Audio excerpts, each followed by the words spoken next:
Laut Natuna Utara, sebuah wilayah yang tampak tenang di permukaan. Namun, siapa sangka, di balik birunya air dan angin laut yang berhembus lembut, tersembunyi ketegangan geopolitik yang semakin memanas. Wilayah ini bukan sembarang laut. Ia adalah bagian dari zona ekonomi eksklusif Indonesia, sebuah area laut seluas lebih dari 200 mil laut dari garis pantai yang diakui secara internasional sebagai milik Indonesia. Namun, sejak beberapa tahun terakhir, perairan ini menjadi panggung tarik ulur antara kekuatan regional, Indonesia dan Cina. Ketegangan ini bukan sesuatu yang baru muncul. Isunya sudah berlangsung bertahun-tahun, tapi kini eskalasinya semakin terasa. Kapal-kapal nelayan China terus memasuki wilayah ZEE Indonesia. Bahkan seringkali mereka datang dengan kawalan kapal penjaga pantai bersenjata, seakan menunjukkan dominasi di kawasan yang secara hukum internasional bukan milik mereka. Mengapa mereka berani? Semua ini berkaitan erat dengan Nine Dash Line, sebuah garis imajiner yang diklaim oleh Cina sejak lama, mencakup hampir seluruh Laut Cina Selatan. Klaim ini tidak diakui oleh hukum internasional, termasuk oleh putusan Pengadilan Arbitrase Internasional pada 2016 yang menyatakan bahwa klaim tersebut tidak memiliki dasar hukum. Namun, Cina tetap bersikukuh. Dan Laut Natuna, meskipun secara teknis berada di luar klaim tersebut, seringkali menjadi area abu-abu yang mereka dekati. Pemerintah Indonesia tidak tinggal diam. Penangkapan kapal asing ilegal sudah berkali-kali dilakukan. Menteri Kelautan dan Perikanan terdahulu bahkan pernah memerintahkan penenggelaman kapal asing sebagai bentuk ketegasan. Tapi apakah itu cukup? Masalahnya lebih dalam dari sekadar penangkapan kapal. Karena ini bukan hanya tentang pelanggaran hukum perikanan. Ini adalah sinyal. Siapa yang sebenarnya mengendalikan wilayah laut ini? Setiap kali kapal penjaga pantai Indonesia menghalau kapal asing, tensi meningkat. Dan setiap kali kapal Cina kembali masuk, publik Indonesia kembali geram. Warganet menuntut sikap tegas. Militer bersiaga, diplomasi diuji. Tapi mengapa Laut Natuna begitu penting? Pertama, karena kaya sumber daya alam. Wilayah ini menyimpan potensi perikanan yang luar biasa. Data dari Kementerian Kelautan menunjukkan bahwa Laut Natuna memiliki hasil tangkapan ikan yang tinggi, mulai dari tuna, tongkol, hingga cumi-cumi. Tidak hanya itu, bawah lautnya juga menyimpan cadangan gas alam yang sangat besar. Blok Natuna Timur, misalnya, dikenal sebagai salah satu ladang gas terbesar di Asia Tenggara. Kedua, karena lokasi strategisnya. Laut Natuna merupakan bagian dari jalur pelayaran internasional yang sibuk. Bagi Indonesia, menjaga kedaulatan wilayah ini berarti menjaga kepentingan ekonomi dan keamanan nasional. Bagi Cina, mengamankan jalur ini juga berarti mengamankan pasokan energi dan arus barang yang menjadi nadi ekonominya. Karena itulah, walau secara diplomatik hubungan Indonesia-Cina terbilang baik, ketegangan di Laut Natuna tidak pernah benar-benar reda. Menariknya, Indonesia tidak termasuk dalam 6 negara pengklaim utama Laut Cina Selatan. Tidak seperti Vietnam, Filipina, Malaysia, Brunei, atau Taiwan. Indonesia tidak memiliki sengketa langsung dengan China. Namun, keberadaan kapal Cina di ZEE Indonesia menjadikan Indonesia tetap terseret ke dalam lingkaran panas konflik regional. Di tengah ketegangan ini, rakyat Indonesia mulai mempertanyakan, apakah pemerintah bersikap terlalu lunak? Mengapa kapal Cina dibiarkan berkeliaran? Sentimen nasionalisme pun menguat. Tagar About the Laut Natuna milik Indonesia pernah jadi trending di media sosial.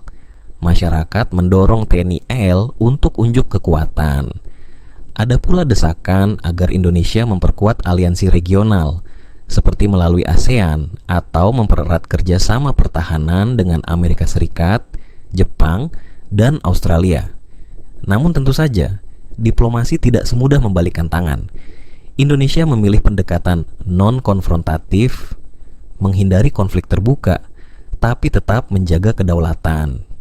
Itulah mengapa ketika pada awal Mei 2025 ini muncul berita mengejutkan bahwa Indonesia dan China sepakat menjalin kerjasama maritim, banyak pihak yang tercengang.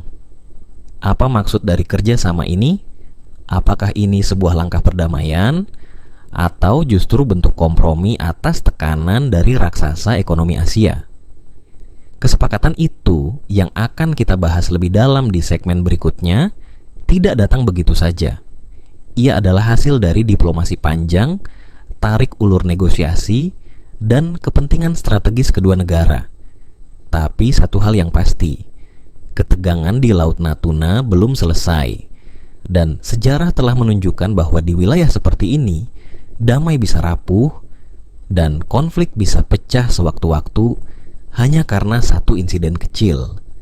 Maka dari itu, mengenal lebih dalam tentang dinamika Laut Natuna bukan hanya soal geopolitik semata, ini tentang kedaulatan, harga diri bangsa, dan arah masa depan Indonesia di tengah pertarungan raksasa regional. Langkah Indonesia menjalin kerjasama maritim dengan Cina dalam konteks Laut Natuna tentu bukan tanpa pertimbangan. Banyak yang menilai ini sebagai langkah pragmatis, sebuah pilihan strategis demi menghindari konflik terbuka sambil tetap mempertahankan kehadiran dan kedaulatan. Namun, ada pula suara-suara skeptis. Apakah ini langkah cerdas atau sinyal kompromi yang bisa melemahkan posisi Indonesia di mata internasional? Dari sisi strategi diplomatik, Indonesia dikenal dengan pendekatan bebas aktif.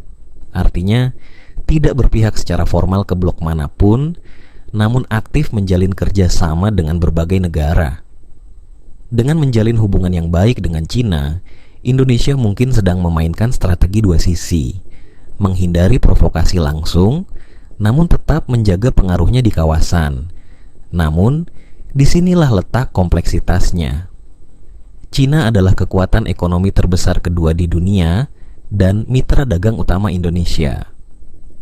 Banyak proyek infrastruktur besar, termasuk dalam skema Belt and Road Initiative, mendapatkan sokongan dari Beijing. Maka, menolak atau bersikap terlalu keras terhadap Cina berisiko mempengaruhi hubungan ekonomi yang sudah terjalin erat. Tapi di sisi lain, Indonesia juga tengah memperkuat kerjasama pertahanan dengan negara-negara seperti Amerika Serikat, Jepang, dan Australia. Latihan militer gabungan dilakukan secara rutin. Kapal perang asing kerap berlabuh di pelabuhan-pelabuhan strategis Indonesia. Dengan kata lain, Indonesia juga sedang menjaga agar tidak terlalu bergantung pada satu kekuatan saja. Inilah yang disebut oleh para analis sebagai strategi keseimbangan kekuatan atau hedging. Tidak memilih secara terang-terangan, tapi juga tidak membiarkan satu kekuatan mendominasi. Namun, strategi ini butuh kehati-hatian ekstrim.